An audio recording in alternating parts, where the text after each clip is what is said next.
Radio Classique, Social Echo.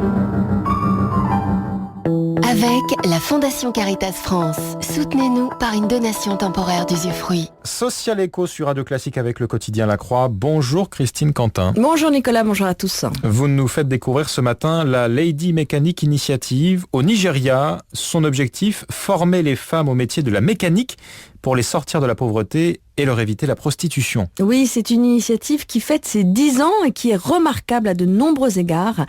C'est une femme, Sandra Aguebor, elle-même formée à la mécanique malgré les réticences de son entourage, qui a décidé de monter un garage qui fasse aussi école de formation pour les femmes, en particulier pour les jeunes femmes qui n'ont pas eu accès à l'éducation, et elles sont malheureusement nombreuses au Nigeria. Des jeunes femmes qui, en grandissant, ont peu de perspectives et se font souvent happer par les réseaux de prostitution. L'idée, c'est donc aussi de faire changer le regard sur les femmes au Nigeria. Absolument, en plus d'apprendre un métier à ces femmes, un métier traditionnellement réservé aux hommes, la Lady Mechanic Initiative prouve qu'elles ont d'autres capacités que de vendre des légumes ou avoir des rôles secondaires dans les bureaux. En 10 ans, Sandra Aguebor affirme avoir formé 700 femmes. Elle a déployé un réseau de centres de formation à la mécanique dans une dizaine de villes du Nigeria et elle reçoit maintenant les soutiens du gouvernement et de nombreux partenaires privés pour se développer. On apprend donc à ces femmes à réparer des voitures ? Oui, c'est le gros de la formation, mais pas uniquement. La Lady Mechanic Initiative forme aussi des réparatrices de générateurs d'électricité, très présents en Afrique, de bateaux à moteur. Elle les forme à l'installation et à la réparation de pompes à eau électrique, certaines à la conduite automobile.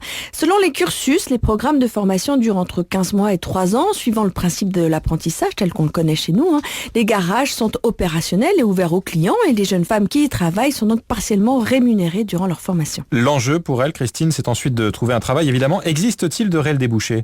Alors aujourd'hui, c'est un projet très emblématique, porté par une femme qui l'est tout autant, et du coup, elle bénéficie du soutien de nombreux constructeurs automobiles présents au Nigeria, comme Toyota, Mercedes, Tata Motors, qui ouvrent des postes pour ces femmes, oui. Des entreprises comme Coca-Cola sont partenaires aussi, avec des postes à la clé, comme chauffeurs mécaniciens. Une partie d'entre elles créent leur propre garage et y embauchent des ladies mécaniques. Globalement, le modèle est aujourd'hui reconnu nationalement, il fonctionne.